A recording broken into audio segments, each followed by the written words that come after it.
Hola, muy buenos días. Bonjour et bienvenue à cette séance d'information hebdomadaire de l'OPS sur la pandémie par COVID-19 dans la région des Amériques ce mercredi 19 mai 2021. Je suis Sébastien Olliel du département de communication de l'OPS et cette séance durera environ 1 heure. Nous avons déjà reçu vos questions à travers le courrier électronique et vous pourrez poser vos questions à travers du Q&A.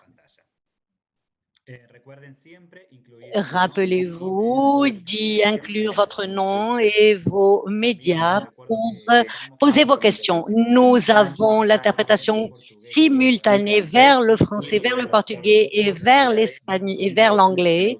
Et vous pouvez choisir la langue que vous souhaitez entendre en cliquant sur le bouton interprétation.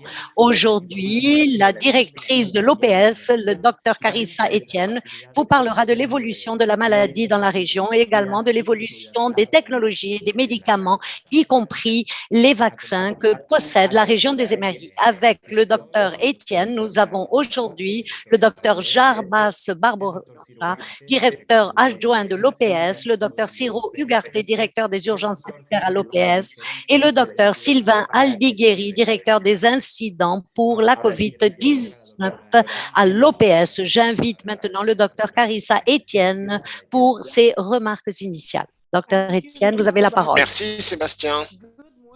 Bonjour et merci de nous rejoindre pour cette conférence de presse. La semaine dernière, nous avons observé plus d'1,2 million cas de COVID-19 et 31 000 mortes signalées sur le territoire des Amériques. Nous avons observé une chute des infections dans la région ce dernier mois, ce qui nous a donné un certain soulagement et qui a soulagé un petit peu nos systèmes de santé. Mais 3 des 5 pays qui connaissent le nombre le plus important de nouvelles infections se trouvent sur le continent américain. Et de nombreuses îles caribéennes comme les Bahamas, Haïti et Trinidad et Tobago ont vu leur nombre de morts dus au Covid doubler la semaine dernière. Le Canada a enregistré 3 fois plus de cas en Nouvelle-Écosse, à Terre-Neuve et dans ses territoires du Nord-Ouest. Et les hospitalisations au Canada sont en croissance. Le Costa Rica, le Panama et des parties du Honduras signalent une forte augmentation de leurs infections. Les infections augmentent également en Bolivie et en Guyane française.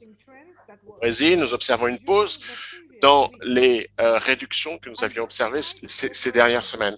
Et malgré des réductions dans la plupart des pays sud-américains, il y a encore des foyers en Argentine et en Uruguay qui ont noté un doublement des cas et des morts la semaine dernière. Les taux d'occupation des services d'urgence sont toujours à 90% dans de nombreux endroits au Brésil et en Colombie. C'est un signe que ces communautés sont toujours exposés à un grand risque de ne pas obtenir les soins dont ils ont besoin. Mais le changement le plus drastique a été observé aux États-Unis où aujourd'hui presque la moitié des Américains ont reçu au moins une dose du vaccin et près de 85% de ceux qui ont plus de 85 ans sont désormais complètement protégés. Cette large couverture a conduit à une forte réduction des infections de la COVID aux États-Unis et du nombre de morts et d'hospitalisations. Ce progrès que nous avons observé aux États-Unis est une preuve du pouvoir des vaccins contre la COVID, mais il souligne également l'importance vitale d'accélérer l'accès aux vaccins dans toute notre région, de manière à ce que d'autres pays puissent aussi immuniser l'entièreté de leur population. Grâce au mécanisme COVAX, l'OPS a livré plus de 12 millions de doses de vaccins aux Amériques et 770 000 doses sont en route vers d'autres pays d'Amérique centrale et des Caraïbes. Plus de 400 millions de doses COVID ont été administrées dans notre région même si la part du lion de ces chiffres ont été aux États-Unis. En effet, seulement 3% des Latino-Américains ont été complètement vaccinés contre la COVID-19. Et il nous reste encore un long chemin pour garantir que tout le monde est protégé. Il nous faut absolument obtenir plus de vaccins pour l'Amérique latine et les Caraïbes, une région qui a été vraiment testée par cette pandémie, qui a été remise à rude épreuve par cette pandémie. Les grandes lacunes pour accéder aux vaccins contre la COVID en Amérique latine et dans les Caraïbes sont un symptôme de notre dépendance trop forte dans la région sur les importations de fournitures médicales essentielles. Moins de 4% des produits médicaux utilisés pendant cette pandémie proviennent de cette région, ce qui signifie que 96% sont des importations d'autres régions.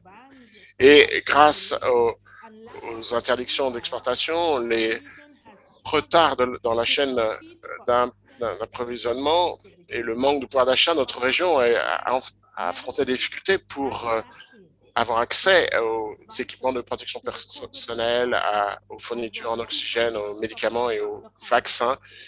Et c'est les populations qui en ont souffert, subi les conséquences. C'est la raison pour laquelle étendre notre capacité régionale à fabriquer ces fournitures médicales et surtout les vaccins est une nécessité, est aussi une affaire de sécurité de la santé publique. Heureusement, nous avons quand même les éléments pour arriver à cet objectif, des institutions universitaires de recherche qui sont fortes, une capacité de fabrication qui existe, des systèmes de régulation qui sont robustes et un système de mécanisme d'achat public qui marche. L'Argentine, le Brésil, le Mexique et Cuba ont monté des usines de fabrication de vaccins qui ont contribué à l'immunisation de générations de Latino-Américains. Certaines de ces usines, d'ailleurs, sont mises à jour, sont adaptées pour produire des vaccins contre la COVID grâce à des accords de transfert de technologie avec des fabricants tels que AstraZeneca. Mais répondre aux besoins de notre région va requérir une extension de la capacité de production de ce que bien au-delà de ce que nous avons prévu. Il nous faut augmenter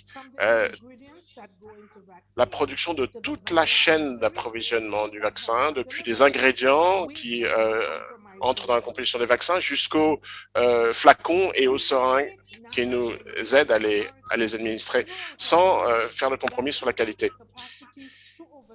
Et nous disposons de 8 autorités nationales de santé à travers notre région qui ont la capacité de superviser tout ce travail. Cela fait que notre région est une région à part. Mais il nous faut aussi regarder le futur et répondre à la promesse des technologies d'ARN messager qui, même si elles sont encore nouvelles et chères, présentent des possibilités qui vont au-delà des vaccins de la COVID. L'OPS est d'ailleurs en train de discuter avec l'OMS sur cette technologie des vaccins à ARN messager et nous discutons avec les partenaires régionaux comme la Banque interaméricaine, l'Organisation des États américains, l'OEA et nos États membres pour garantir que les pays intéressés et qui voudraient étendre leur capacité de fabrication disposeront des ressources pour le faire et du soutien dont ils ont besoin. Et nous sommes contents de voir que des pays comme le Chili, l'Argentine, le Pérou et d'autres ont déjà montré un intérêt dans ce sens. Il faut également que nous nous reposions sur notre coopération régionale, parce que il n'est pas possible de penser qu'un seul pays peut fabriquer des vaccins du début jusqu'à la fin et répondre aux besoins de sa population. Ça coûte trop cher et la durabilité peut être mise en échec.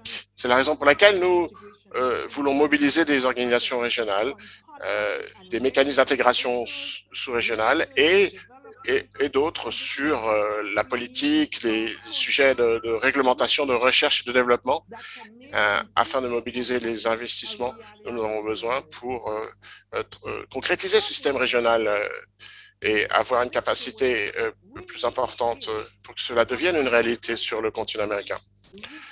pour y arriver, nous avons besoin de monter en puissance. Un engagement également d'achat de produits qui sont fabriqués dans notre région et la garantie que ces produits vont pouvoir circuler librement et sans limitation dans les exportations, même pendant les périodes d'urgence. Donc, notre fonds rotatif est d'ailleurs prêt à aider ceux qui veulent acheter et livrer ces produits dans toute notre région, comme nous l'avons fait ces 40 dernières années. Un système régional de fabrication qui s'appuie sur les forces nationales et qui est soutenu par des engagements financiers durables, nous en avons besoin et ce depuis longtemps. C'est également notre meilleur espoir pour une solution à long terme parce que la COVID ne va pas être le dernier virus qui va tester nos systèmes publics de santé. Et si ces investissements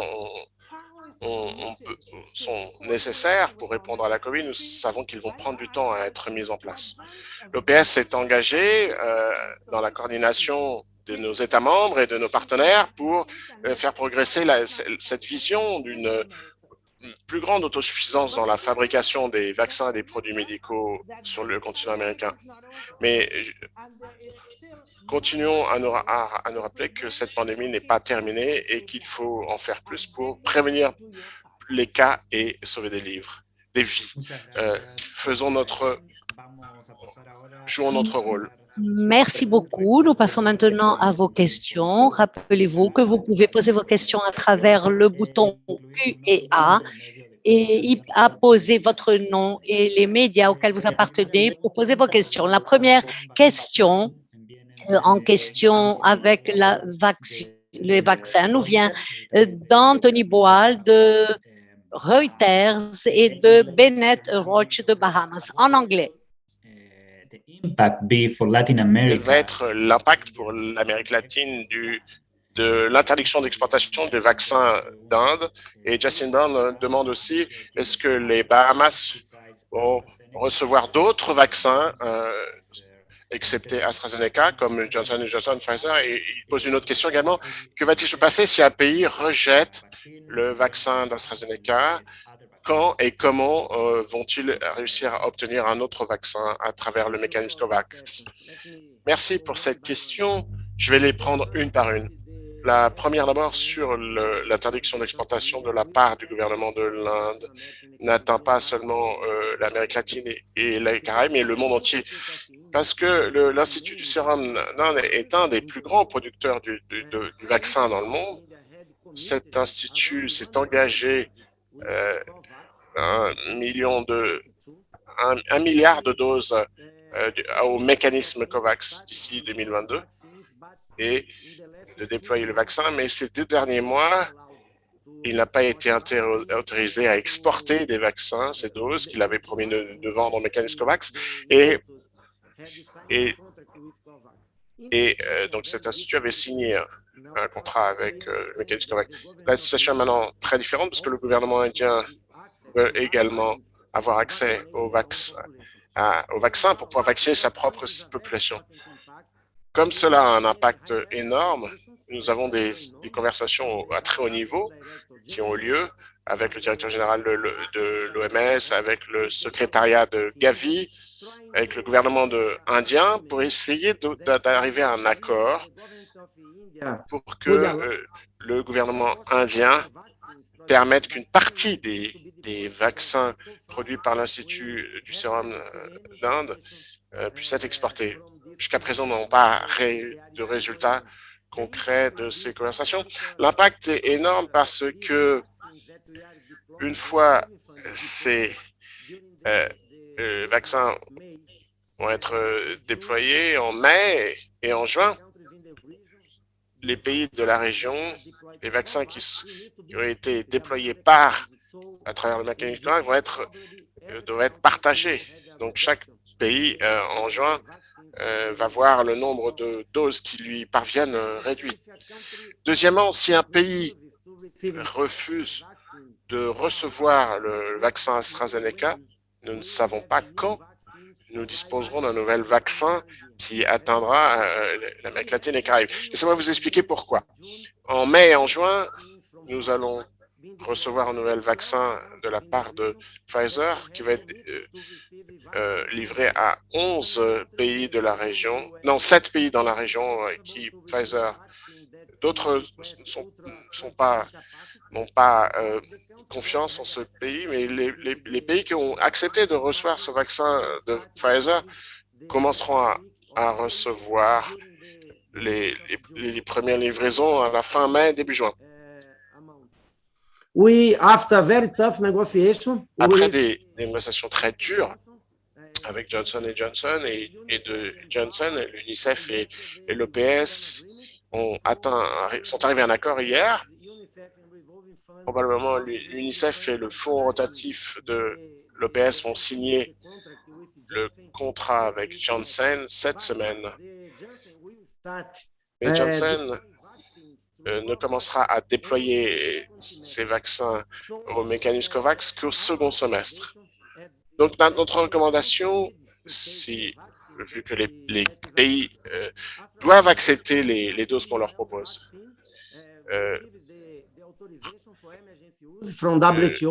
l'OMS a délivré l'autorisation d'urgence d'utilisation du vaccin et il y a beaucoup de pays dans nos régions, la Colombie, le Pérou, le Canada, les États-Unis qui ont utilisé ce vaccin.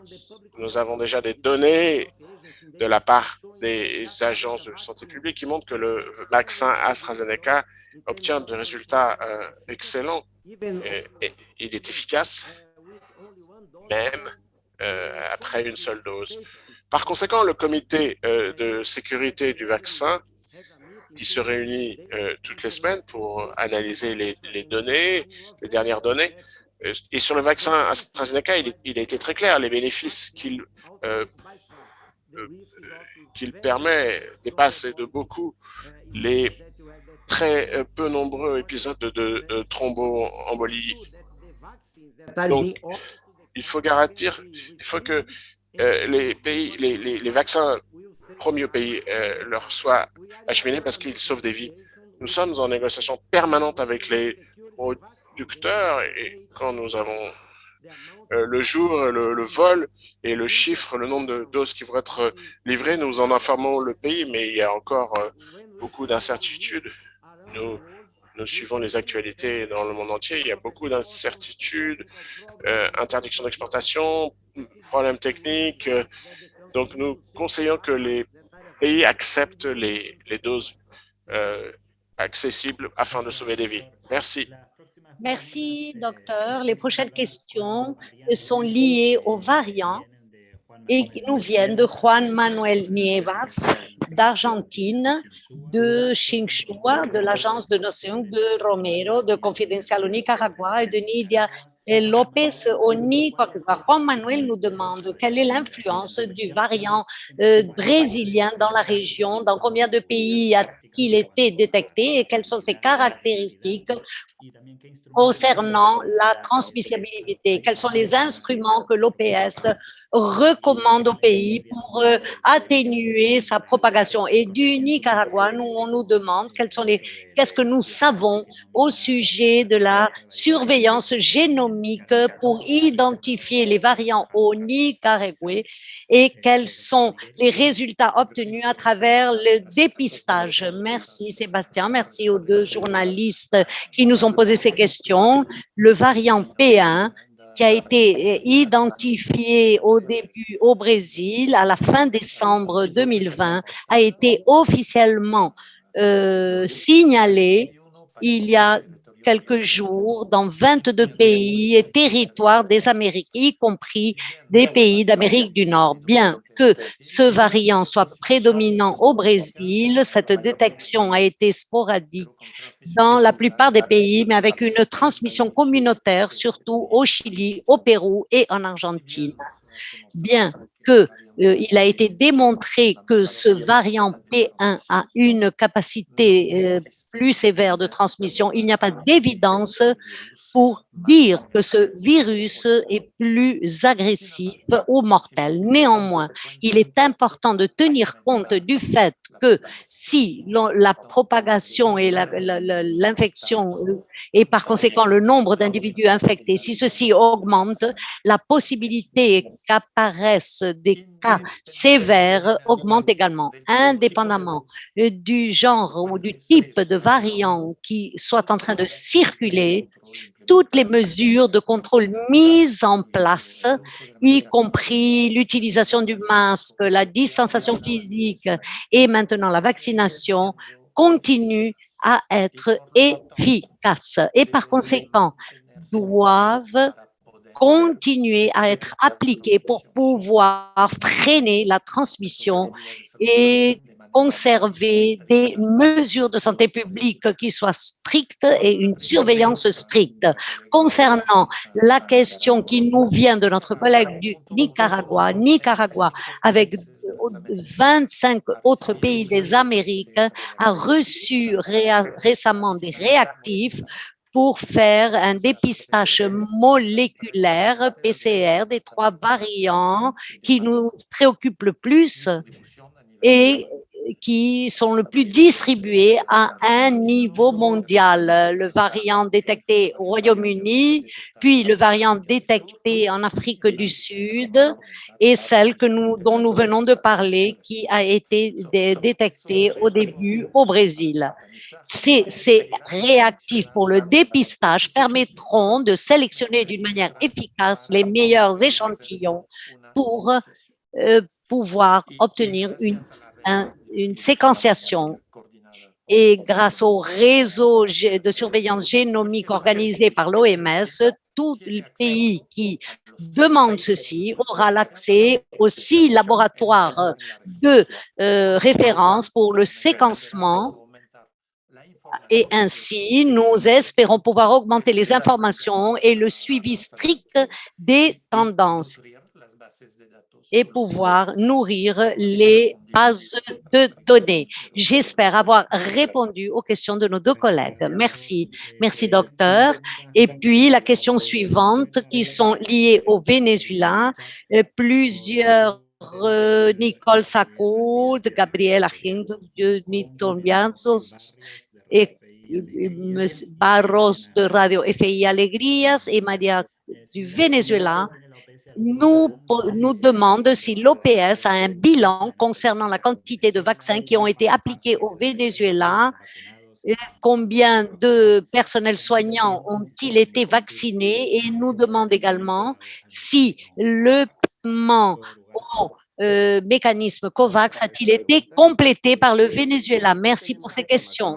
Docteur Ugarte, nous n'avons pas d'informations mises à jour au sujet de l'avancée de la vaccination au Venezuela, mais la dernière information que nous avions, c'est qu'ils avaient appliqué à plus de 316 000 doses au groupe prioritaire. Parmi ces groupes, le personnel soignant et qui avait déjà reçu 79% de ces vaccins, les vaccins qui étaient arrivés au Venezuela. Nous espérons que le ministère de la Santé nous fournisse des informations que nous leur avons demandées et que nous puissions commencer les discussions au sujet du plan de vaccination.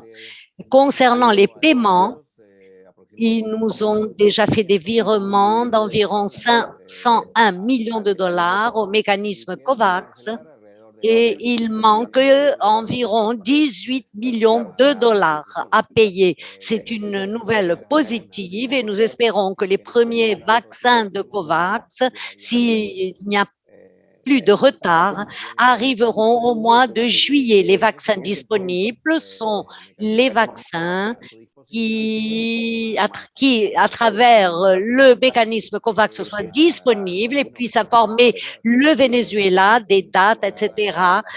Nous avons plusieurs des vaccins qui peuvent faire partie de ce mécanisme COVAX. Ce qui est important, c'est que certains de ces vaccins demandent un système de froid, de chaîne de froid. C'est ce que le Venezuela est en train d'utiliser.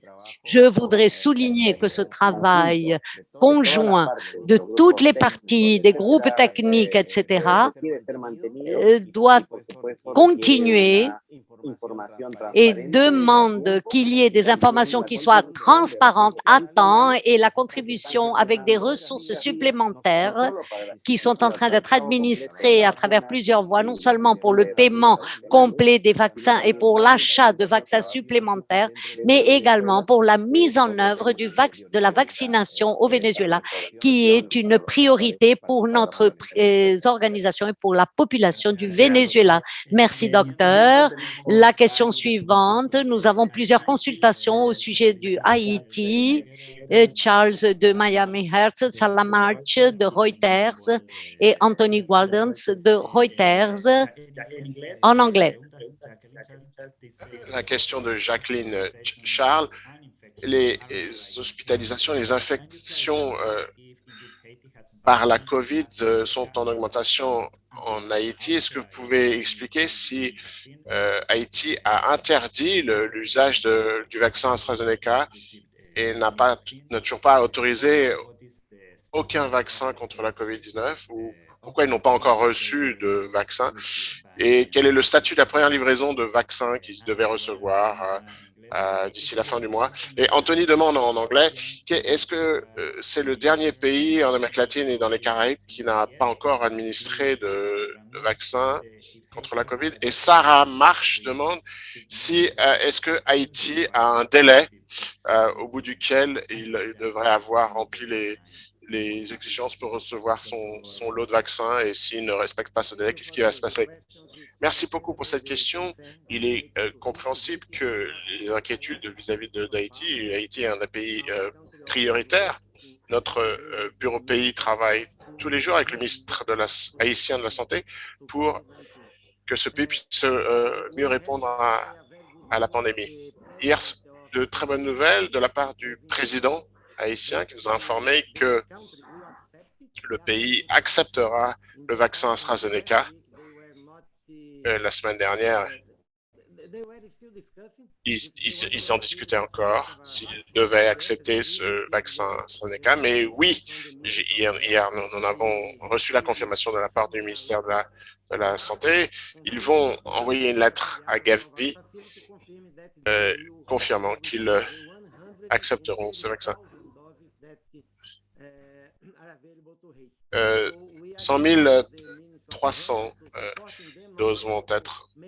Donc, nous allons non seulement soutenir et aider à la préparation de ce pays pour le déploiement de cette campagne. Ça va être très important de soutenir Haïti. Et après la réception de cette conversation, nous commencerons la négociation avec les fabricants pour que ces vaccins soient envoyés le plus tôt possible en Haïti.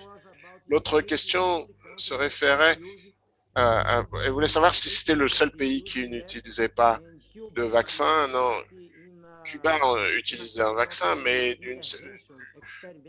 d'une manière expérimentale, à travers une étude. Donc, tous les autres pays utilisent le vaccin contre la COVID-19 de la part d'accords bilatéraux avec les fabricants, à travers des donations et à travers le mécanisme COVAX. Merci. Merci, docteur. Les questions suivantes qui ont à voir avec l'ivermectine qui nous demande Manuelino González de Eje Central au Mexique. En anglais, il demande que récemment, des articles ont été publiés qui démontrent qu'il serait favorable d'utiliser l'ivermectine pour traiter la COVID-19 dans la ville de Mexico et quelle est la position de l'OPS là-dessus et quelle est la position de l'OPS aussi sur l'usage de l'ivermectine. Est-ce que cet médicament a remporté un succès dans le traitement? Merci Sébastien et les journalistes pour cette question sur l'ivermectine. Laissez-moi vous expliquer comment nous travaillons pour ce qui est des nouvelles thérapeutiques, nous mettons à jour nos directives et nous analysons les médicaments qu'on peut utiliser, c'est-à-dire que nous analysons les preuves scientifiques les plus récentes. Et ces documents sont mis à disposition sur les sites Internet pour les médecins, pour les associations professionnelles et pour les journalistes. Pour y arriver, nous identifions plusieurs types d'études. Cependant, il faut signaler que les enquêtes en double aveugle sont les plus efficaces pour évaluer l'efficacité de plusieurs types d'interventions et qui nous permettent de formuler et de mettre à jour nos recommandations. Donc, de nombreuses études ont évalué l'efficacité de l'ivermectine en tant que prophylaxie et pour la prévention de complications de la COVID. À l'heure d'aujourd'hui, en ce qui concerne l'ivermectine, nous avons identifié 28 études en double aveugle qui ont évalué l'ivermectine chez les patients atteints par la COVID-19. Et seulement 11 de ces 38 études ont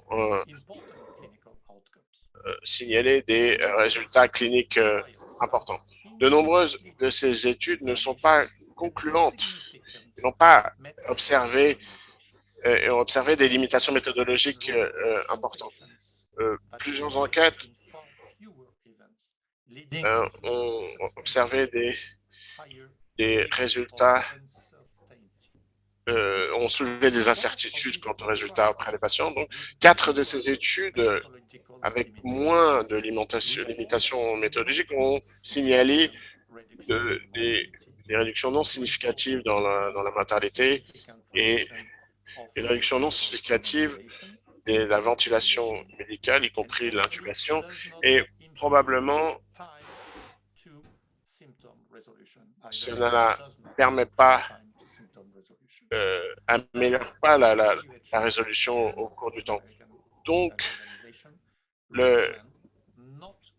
l'OPS et l'OMS ne recommandent pas d'utiliser l'ivermectine chez les patients atteints de la COVID-19, excepté dans le cadre d'études cliniques.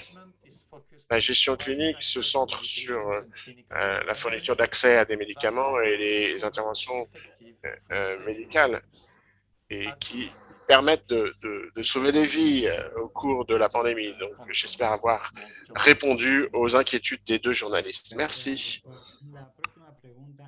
Docteur, la question suivante est de Sia Chad Lemagne de Choice TV et Saint-Lucie en anglais. Il demande: est-ce que l'OPS recommande de changer les protocoles d'entrée pour les individus qui auraient déjà reçu une vaccination complète? Merci beaucoup. C'est une question très importante parce qu'elle s'adresse à plusieurs pays, elle concerne plusieurs pays. Malheureusement, peu de gens en Amérique latine et dans les Caraïbes ont reçu le vaccin. Toutefois, il y a quand même des gens qui ont reçu leur 2 doses et 2 semaines après la 2e dose, ils seront protégés contre les formes graves de la maladie ou contre la mort. Être vacciné n'empêche pas d'attraper la maladie, même s'il y a des preuves que c'est le cas pour la grande majorité des gens qui ont été vaccinés. Il y a de nombreuses personnes qui sont quand même infectées, même si elles ont été vaccinées. Mais en réduisant les mesures de santé publique de la part des gens vaccinés, ils peuvent transmettre la maladie ou être infectés par la COVID-19. Donc, l'OMS et l'OPS ne recommandent pas de changer les exigences de santé publique vis-à-vis des gens qui sont déjà vaccinés. Il y a un autre aspect également. Comment pouvons-nous discriminer ou isoler les gens qui sont vaccinés des autres qui ne l'ont pas encore été? Si vous êtes dans une communauté où certains ont été vaccinés, comment vous allez identifier ceux ou celles pour les laisser les laisser réduire leurs mesures de protection. Donc, il y a une indication très claire qu'à moins qu'une proportion significative de personnes ont été totalement vaccinées, les mesures de protection doivent continuer à rester en place et qu'il n'y a aucun changement à apporter. Il n'y aura pas de possibilité de réduction stricte pour les voyages internationaux, notamment pour les personnes vaccinées. Merci. La question suivante en anglais nous dit: qu'est-ce que l'OPS pense du plan des États-Unis d'envoyer 20 millions de vaccins à l'étranger? Est-ce que ces doses vont être envoyées à d'autres pays de la région américaine? Merci de cette question. Et bien sûr, nous l'avons dit de temps en temps, le continent américain a été l'épicentre de la pandémie depuis trop longtemps. Et ce que nous avons vu, c'est que cela a surchargé nos communautés et nos systèmes de santé. À ce jour, nous sommes encore la région qui a connu le plus fort taux de mortalité, même si d'autres parties du monde sont très fortement touchées. Les vaccins sont essentiels pour sauver des vies aujourd'hui et pour éviter de nouvelles épidémies. Nous travaillons avec le mécanisme COVAX et les fabricants pour obtenir plus de fournitures médicales et accélérer les livraisons des vaccins, mais nous savons que ça ne va pas être suffisant. Donc, nous accueillons toute initiative de dons pour des lots en excellent. Donc, nous sommes prêts à déployer ces vaccins et c'est mon espoir que les États-Unis, qui sont un de notre État membre, vont nous aider à combler le fossé dans notre région en faisant une donation pour ce continent américain. Bien sûr, d'autres pays, dont l'Espagne, la Suède, la Nouvelle-Zélande et la France, ont également dit qu'ils allaient effectuer des donations de vaccins, de doses qu'ils ont en accès, et nous accueillerons bien sûr bien volontiers ces doses. La réalité est difficile, c'est que la plupart des pays latino-américains et des Caraïbes n'ont pas atteint 4% de vaccination de leur population. Et donc, on en est très, très loin des 70% ou plus dont nous avons besoin pour protéger nos populations dans leur ensemble. Comme je l'ai dit auparavant, les vaccins peuvent faire la différence entre la mort et la vie. Et les vaccins contre la COVID-19, nous en sommes certains, ne devraient pas être le privilège des nations aisées ou des peuples aisés. C'est un droit qui est de tous. Le président Biden l'a dit d'ailleurs plus tôt cette semaine quand il a reconnu que l'Amérique ne sera pas totalement protégée jusqu'à ce que la pandémie soit contrôlée. Et c'est encore plus vrai dans cette région où les économies et les communautés sont vraiment très étroitement interconnectées entre elles et avec les États-Unis. Donc, tandis que nous essayons de trouver des manières d'accélérer les capacités de fabrication des vaccins sur le continent américain, nous savons qu'il s'agit de quelque chose à long terme, des solutions à court terme contre l'inégalité de l'accès au vaccin, surtout en cas de rupture de stock. Et donc, les donations sont une des solutions immédiates possibles. L'OPS est engagé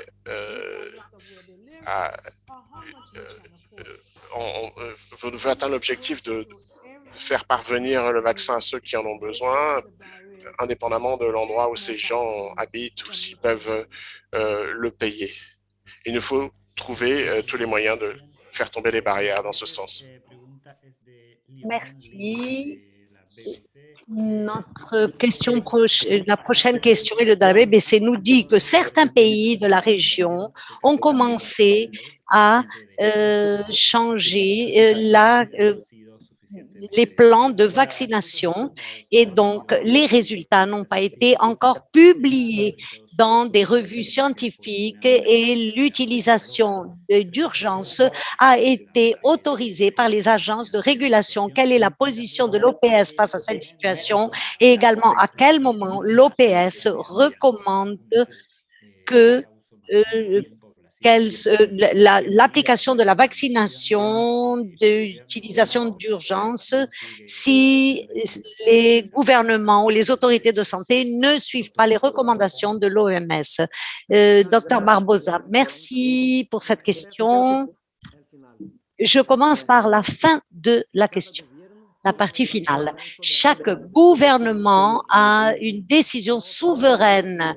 L'OPS et l'OMS et les autres ne sont pas une force qui peut empêcher un gouvernement d'adopter quelque mesure que ce soit conformément à ses lois, conformément à ses réglementations. Mais l'OPS pense que pour une question de sécurité et d'efficacité du vaccin, nous suivons les standards internationaux qui sont utilisés pour tous les vaccins et pour tous les médicaments. Pour atteindre toute la certitude nécessaire pour appliquer la vaccination à une population, il y a toute une étape de recherche, d'abord au laboratoire, avec des rats, après la phase 1 et 2, qui sont importantes pour vérifier la sécurité du vaccin, mais qui sont des étapes avec un nombre de volontaires très limité. C'est pour cela que l'on passe à la phase 3, où il y a 20 000, 30 000, 40 000 personnes qui participent, et ainsi, il est possible de former une meilleure évaluation au sujet de la sécurité et de l'efficacité d'un vaccin ou d'un médicament. Il s'agit d'un standard international qui a été établi par l'OMS, le standard que nous suivons et que nous recommandons pour que l'on puisse utiliser un vaccin sur une population. Les autorités de réglementation de chaque pays ont leurs propres règles dans le monde entier. Ce sont les étapes généralement qui sont exigées avant d'appliquer la vaccination sur une population parce que c'est la seule manière de pouvoir avoir une meilleure évaluation au sujet de la sécurité et de l'efficacité d'un vaccin. Il est important néanmoins que les autorités de régulation puissent adopter des processus plus rapides pour pouvoir évaluer les vaccins. Toutes les autorités de réglementation du monde entier que je connais utilisent des processus qui vont plus vite. Ce sont d'utilisation d'urgence qui est différent d'un processus normal d'évaluation qui peut prendre plusieurs mois. L'Organisation mondiale de la santé elle-même travaille avec des processus de préqualification qui a adopté un processus plus rapide d'évaluation qui est l'autorisation d'utilisation d'urgence, mais on ne recommande pas qu'un vaccin soit utilisé sur une population sans pour répondre à tout ou avoir franchi tous ces pas. Concernant les urgences, il nous faut chercher des processus qui soient plus rapides pour l'évaluation des essais cliniques, mais nous ne pouvons pas. Et il n'y a aucune évidence que l'on puisse utiliser des vaccins ou des médicaments sans ceci, qui est un consensus mondial au sujet des processus et des méthodes pour obtenir un vaccin certifié qui soit sûr et qui soit efficace. Merci beaucoup. Merci, docteur. Et la question nous vient de Barbados en anglais qui nous dit: est-ce que vous pouvez fournir une évaluation des efforts pour lutter contre la pandémie dans les pays des Caraïbes anglophones et spécifiquement à Barbados?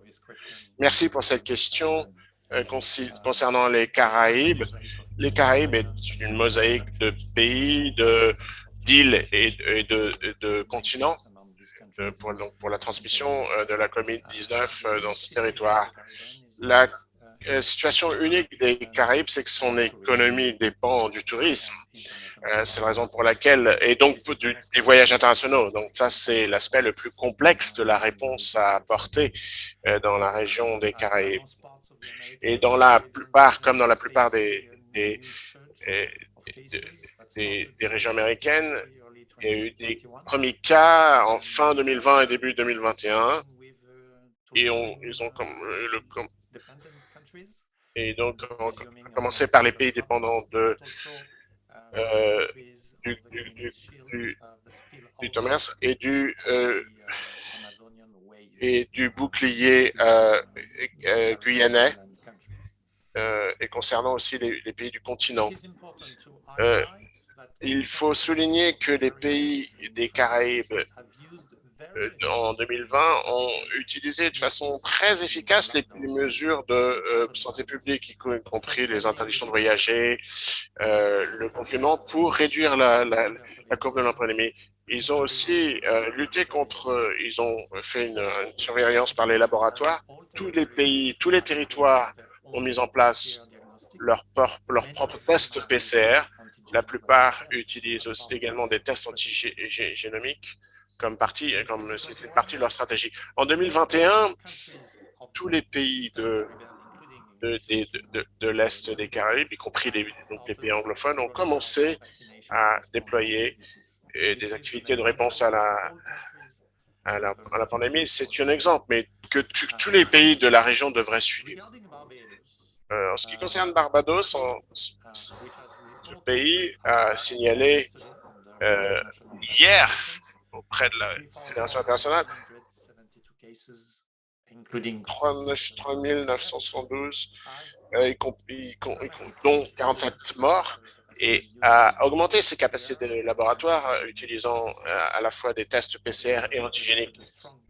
Ils ont mis permis un programme de traçage ainsi qu'une campagne de vaccination. Et le 14 mai, 112 000 doses du vaccin AstraZeneca avaient été administrées à la population de Barbados, ce qui représentant 39 doses par 100 habitants.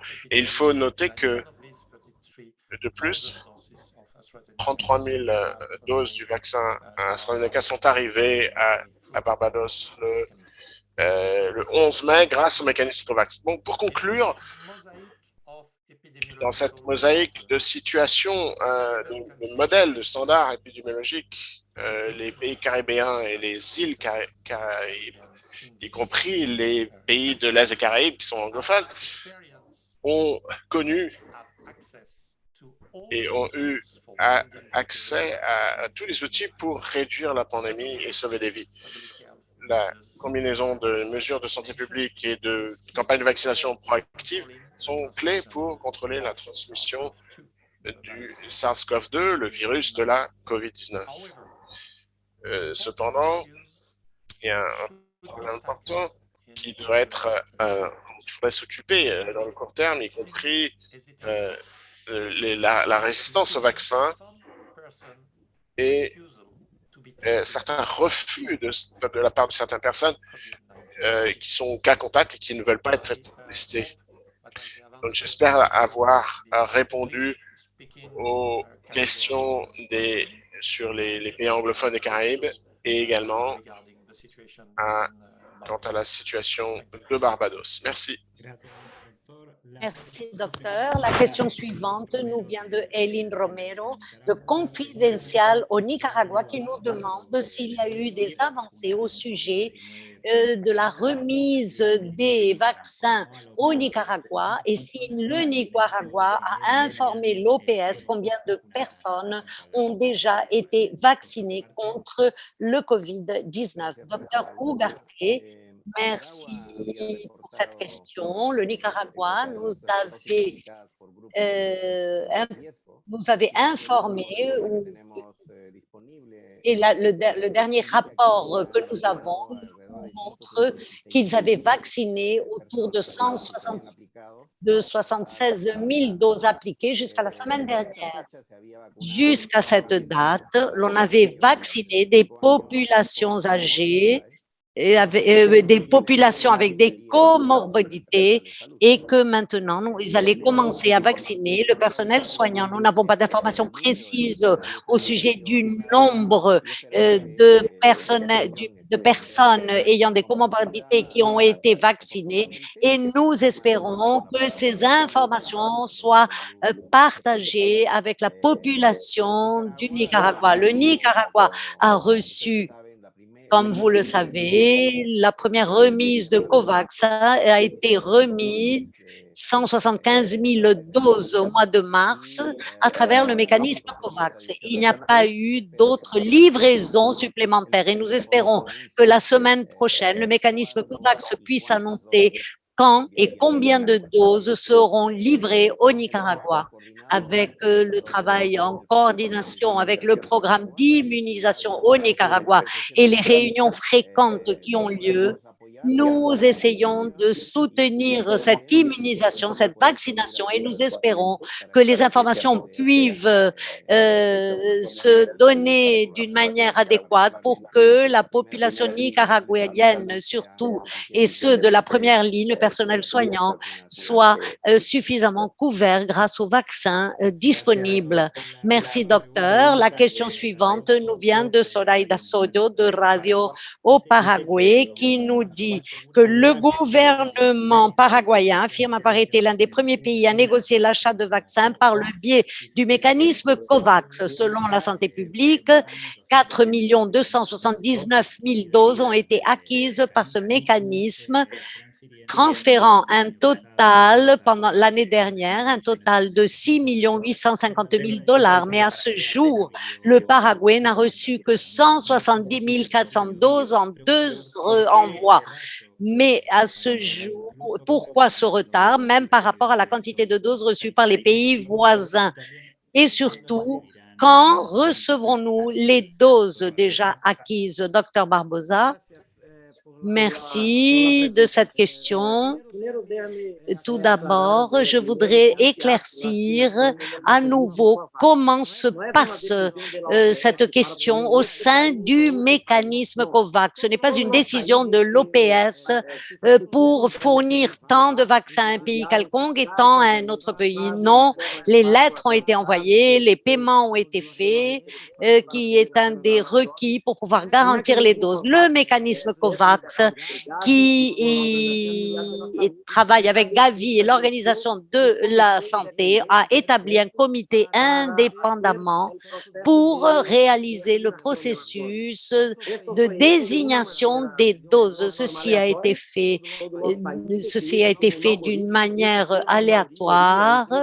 Il y a à travers un audit, un comité indépendant pour garantir qu'il n'y ait pas qu'aucun pays ne soit favorisé plus qu'un autre. Mais il s'agit de 192 pays qui participent et il est nécessaire d'établir quel est l'ordre de livraison. Le Paraguay et 8 autres pays de notre région, malheureusement, ont eu des problèmes lorsqu'ils ont décidé la première livraison parce que le producteur, à ce moment, le producteur de vaccins AstraZeneca qui fournissait à la région, le producteur de la Corée du Sud a eu un problème technique concernant la production et le Paraguay et 8 autres pays ont eu une réduction de la première livraison. Le Paraguay, par exemple, a reçu une quantité de 36 000 doses uniquement. Maintenant, nous sommes déjà en négociation avec les producteurs pour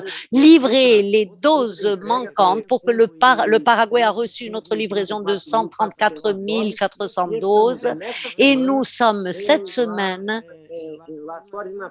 à coordonner conjointement avec le ministère de la Santé du Paraguay pour confirmer la nouvelle livraison et le Paraguay va payer, va recevoir. Nous espérons que les prochains 15 jours, parce que le temps qui se perd entre la confirmation des doses et la livraison des vaccins tarde un petit peu. Ainsi, tous les pays de la région, à la fin du mois de mai, début juin, recevront la même quantité proportionnellement à leur population, 2,2%, à l'exception des petites îles des Caraïbes qui ont des petites populations et pour des questions de logistique, il n'y a aucun sens à envoyer un pourcentage de doses. C'est pour cela qu'ils reçoivent un pourcentage plus élevé par rapport à leur population.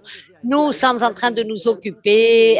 Avant-hier, j'ai été au ministère pour terminer les démarches administratives et pouvoir envoyer au ministère de la Santé du Paraguay la date de cette troisième livraison de plus de 134 400 vaccins pour le Paraguay. Merci beaucoup. Docteur, et la question suivante nous vient de Katia Rojas du Panama, nous demande à quoi attribuez-vous la situation argentine qui a atteint un niveau très élevé d'infection et de mort. Est-ce que c'est la même chose qu'en Inde? Et je voudrais savoir quelle est la position de l'OPS face à cette question de ne pas utiliser de masque comme l'a décrété récemment les États-Unis. Merci. L'évolution de la situation en Argentine, comme dans beaucoup de pays du cône sud et du monde andin, est bien évidemment multifactorielle. En été, les mouvements de la population, les déplacements de la population pendant les vacances ont provoqué un relâchement de l'application des mesures publiques, y compris la distanciation physique et d'autres mesures. En Argentine, les autorités au niveau des provinces ont pris des mesures multisectorielles pour répondre à cette situation, y compris dans certaines provinces, des plans de réponse d'opération des services de santé, la chaîne logistique d'oxygène, par exemple, le renforcement de la santé pour soulager le secteur hospitalier, l'accès à des intrants comme par exemple la protection personnelle et les tests pour la détection d'antigènes pour élargir la surveillance. Concernant les recommandations, y compris de l'utilisation de masques chez les personnes vaccinées, il faut être clair en ce qui concerne cette mesure. Chaque pays a un standard de transmission différent, y compris les États-Unis, mais ce que nous avons pu observer en ce moment dans la plupart des pays d'Amérique latine et des Caraïbes, c'est que nous avons encore une transmission communautaire assez soutenue dans la plupart des pays et dans beaucoup de cas, je crois qu'il s'agit d'un des sujets les plus importants concernant les remarques initiales du docteur Étienne. Et les tendances nous montrent clairement à ce qu'il y a une montée. Par contre, dans ce contexte épidémiologique, l'Amérique latine et les Caraïbes, la recommandation d'utiliser des masques pour la population en général, y compris les personnes vaccinées, continue en vigueur. J'espère avoir répondu à la question de notre collègue journaliste. Merci, docteur. Nous arrivons à la fin de notre séance d'aujourd'hui. La question suivante, en anglais, nous demande: quelle est la position de l'OPS en ce qui concerne un certain nombre d'attaques qu'on a observées sur des travailleurs de la santé qui ont été signalés lors de récentes manifestations contre anti-gouvernement en Colombie? Merci pour cette question. D'ailleurs, c'est assez inquiétant, effectivement, cette situation. Nous sommes très inquiets. Ces 3 dernières semaines, plus de 140 incidents contre les missions médicales ont été signalés dans toute la Colombie. Des données de la Croix-Rouge, du ministre colombien de la Santé et de la Défense civile montrent que la plupart de ces attaques ont été conduites dans 2 endroits du pays qui sont les foyers des manifestations en cours. Ces attaques ont empêché du personnel de santé de remplir leur rôle, de sauver des vies, un travail qui est tout à fait vital, surtout pendant la pandémie de la COVID-19. Les nouvelles sont préoccupantes et vont depuis des menaces, des attaques du personnel jusqu'au vandalisme et même au pillage d'ambulances ou d'autres véhicules qui transportent du personnel de santé, des médicaments ou d'autres fournitures médicales.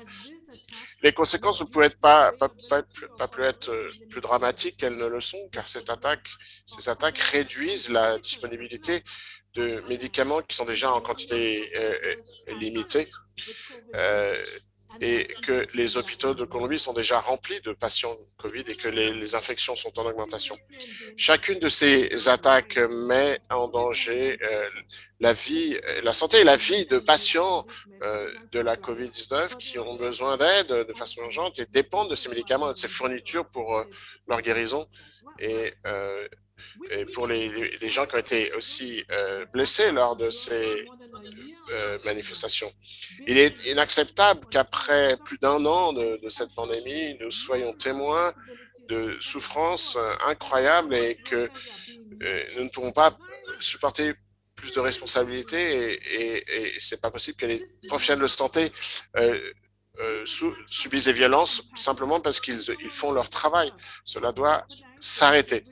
Ces attaques sont incompatibles avec le droit à la santé et mettent en danger l'intégrité de la mission et l'objectif de l'aide humanitaire et de santé.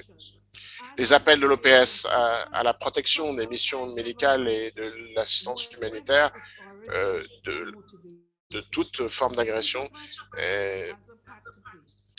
Et donc, nous sommes contre ces incidents. Merci. Et nous arrivons à la fin de cette séance d'aujourd'hui. Rappelez-vous que vous pouvez obtenir plus d'informations au sujet du COVID-19 dans notre site web de l'OPS et vous pouvez continuer en contact avec nous à travers le courrier électronique. Merci à nouveau d'avoir été avec nous et jusqu'à la semaine prochaine. Merci.